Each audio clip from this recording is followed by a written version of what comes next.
বদলে নিতাম নতুন করে কে, যদি জীবনটা শুরু। আসসালামু আলাইকুম। অনেকদিন পরে ভিডিওতে আসলাম। একটা বিষয় কয়েকদিন ধরে দেখছি যে সোশ্যাল মিডিয়ায় সবসময় সামনে আসছে এবং মানুষের মুখে মুখে, বিশেষ করে ফেসবুকে ঢুকলে তো আর কোনো কথাই নাই। এখন শুধু ওই একটাই গান, শরীয়তপুরের ডিসি আশরাফ উদ্দিন এক মহিলার সঙ্গে অন্তরঙ্গ ছবি, সেগুলো ভাইরাল হয়েছে। ভিডিওতে তিনি কান্নাকাটি করছেন, জান তুমি ভালো থেকো, সুখে থেকো, এইভাবে আর কি কান্নাকাটি করছে। সেই ভিডিওটি মূলত পাঠিয়েছিল ডিসি ওই যে মহিলার কাছে। আমরা এর আগে দেখেছিলাম জামালপুরের ডিসি, তারও এরকম একটা গোপন অন্তরঙ্গ ভিডিও সামাজিক যোগাযোগ মাধ্যমে ভাইরাল হয়েছিল। এখন কথা হচ্ছে, আমরা তো সবাই সাধু, আমরা কিছুই করি না। যখন যারটা প্রকাশ পায় তারটা সামনে আসে। আমার তো মনে হয় বর্তমান যে সময়টা চলছে, 85% মানুষই পরকীয়ায় জড়িত। শুধু পরকীয়ার হিসাবটা 85%, 15% মানুষ ভালো আছে, তবে সংসারে কোনো সুখ শান্তি নাই। অনেকে বলছেন যে ডিসি এরকম একজন হ্যান্ডসাম মানুষ, তার চেহারা অনেক সুন্দর, বডি ফিটনেস ভালো, কেমনে এই মহিলার সঙ্গে তিনি পরকীয়ায় জড়িয়ে পড়লেন? কথা হচ্ছে ভাই ওইটা না, যার সঙ্গে যার মন মেলে। সবার চোখ তো আর সমান না। আপনার চোখ হয়তো একজনকে ভালো লাগে, আমার চোখ সেই ব্যক্তিকে ভালো লাগে না, এটাই তো। তবে যারা বিসিএস ক্যাডার, সরকারি কর্মকর্তা, তাদের একটু সাবধানে পা ফেলা উচিত। একটা জেলা তার নিয়ন্ত্রণে থাকে, সবাই তার কথায় ওঠবোস করে। এদের একটুখানি দোষ পেলেই সারা জীবনে যা করলো সেগুলো কেউ মনে রাখবে না। যেমনটা আমরা দেখেছিলাম জামালপুরের ডিসির ক্ষেত্রে, এবার আবার শরীয়তপুরের ডিসি। তার মানে সব কি পুর যোগ আছে নাকি? যাই হোক, যে মহিলাটার সঙ্গে এরকম ঘটনাটা ঘটেছে, মহিলাটা হচ্ছে তার শালার ওয়াইফ। ওই মহিলার বাড়িও টাঙ্গাইলে, কিন্তু ওরা ঢাকাতে থাকতো, মিরপুরে। আর ডিসির বাসাও ছিল মিরপুরে। আত্মীয়তার সুবাদে তাদের বাসায় আসা যাওয়া ছিল, এর ভিতরেই তাদের সঙ্গে পরকীয়া সম্পর্ক হয়ে গিয়েছে।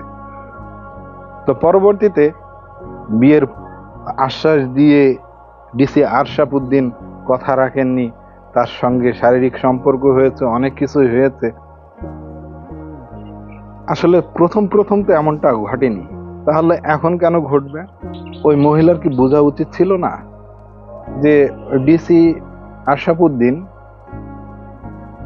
যে জেলাতে তিনি দায়িত্ব পালন করেন বা কর্মরত আছেন, সেই জেলার ভিতরে অন্তত 50-100টা তার মানুষ হাতে নেই। ওই মহিলাকে সরিয়ে ফেললেই তো পারত, কিন্তু করেনি। এখন মহিলার দাবি জোর জবরদস্তি করে ছবিগুলো উঠিয়েছে।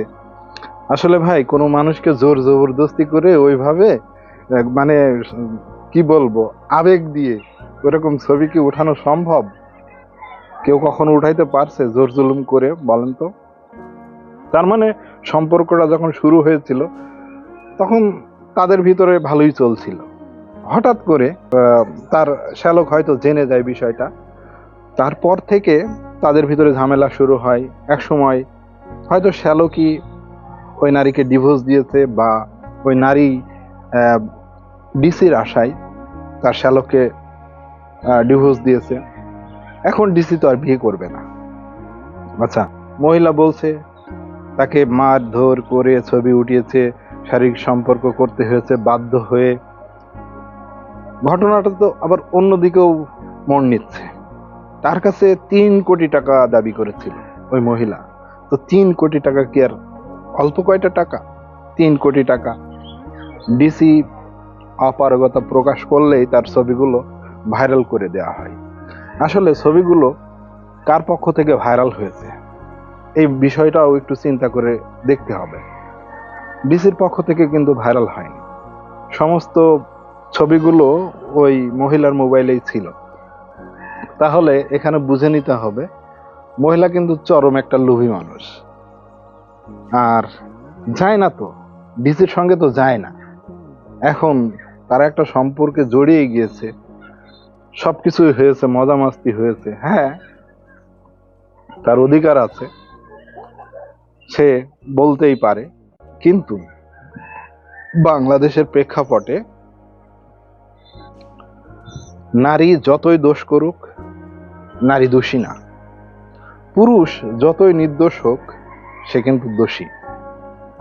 এই একটা যে আইন, এই যে মানুষের কথাবার্তা, এখন যার কথায় একটা জেলা চলতো, মানুষজন চলতো, তারে এখন ওই রিক্সাওয়ালাও 2টা কথা বলছে। কেন? ওই যে ভুলটা করে ফেলেছে। নারী যদি মনে করতো যে আমি ভাগ্যকে মেনে নিই, তাহলে কিন্তু সে কোনো ঝামেলা না করে চুপচাপ দুজনের মতন হয়ে যেত। তাতে করে এই যে ডিসি চাকরিটাও যেত না, এই যে এত লোকজনও জানতো না। এখন সেই নারী কি সবসময় মুখোশ দিয়ে বা মাস্ক পরে চলাফেরা করবে? সে কি মানুষের সামনে কখনো আসবে না? তো তখন তো সবাই আঙ্গুল তুলবে যে ওই যে ডিসির সঙ্গে আপত্তিকর ছবি দেখেছিলাম, ভিডিও দেখেছিলাম, এই সেই নারী। তাহলে নারীর সম্মানটা কোথায় যাবে? নারী যদি এই জিনিসটা একবার ভাবতো, তাহলে আমার মনে হয় কোনো ঝামেলাই হইতো না। এখন আপনি এমন একটা মানুষের সঙ্গে রিলেশন করলেন, যে মানুষটা এখন বিয়ে করবে না, আর তার তো অলরেডি সংসার আছে, বাচ্চা কাচ্চা আছে।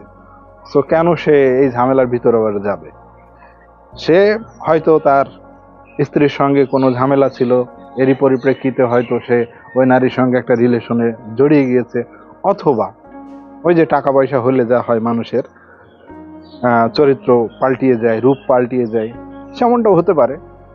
এই কারণে হয়তোবা কয়েকদিন তার সঙ্গে রিলেশন করে বিভিন্ন জায়গায় হোটেলে দেখা সাক্ষাৎ করেছিল। এই তো। তো শুধু একজনকেই কেন দোষারোপ করা হবে? দোষারোপ করতে হলে তো 2জনকেই করা উচিত, কারণ 2জনেই সমান অপরাধী। নারী যদি না যেত, তাকে নারীকে জোর করে নিয়ে যাওয়া যেত না। আবার পুরুষ যদি নারীকে না নিত, তাহলে নারী যেত না। তাহলে 2জনেই সমান অপরাধী। বিচার যদি হতে হয়, তাহলে 2জনেরই হওয়া উচিত। কি বলেন আপনারা? আসলে আমি ওইসব আপত্তিকর ছবি, ভিডিও, এগুলো আর নতুন করে দেখাইলাম না, কারণ মানুষ এমন মানুষ নাই যে এগুলো এখন আর দেখতে কেউ বাকি আছে। সবাই দেখছে, কম বেশি যারা ফেসবুক ইউজ করে, ইউটিউব ইউজ করে, সবাই দেখছে তাদের আপত্তিকর ছবিগুলো। অতএব নতুন করে দেখানোর আর কিছু নাই, তাই আমি দেখাইলাম না। আমি শুধু বিষয়গুলো আপনাদের সামনে তুলে ধরলাম যে এক হাতে কখনো তালি বাজে না। অপরাধী 2জনই, বিচার হতে হলে 2জনকেই হতে হবে, জরিমানা হতে হলে 2জনকেই হতে হবে। আর ওই নারীর কথায় ডিসির চাকরিটা চলে গেল। আসলে এমনই হয় বাংলাদেশের প্রেক্ষাপটে। সরকারি কোনো কর্মকর্তা বা বিশেষ ক্যাডার কোনো ব্যক্তি যদি এরকম অপরাধ করে, তাহলে তার চাকরিটা প্রথমে চলে যায়, তারপরে বিভিন্ন আলোচনা সমালোচনা হয়।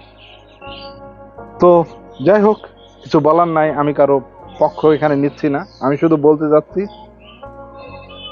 অপরাধী 2জনেই, বিচার হলে 2জনকেই হতে হবে।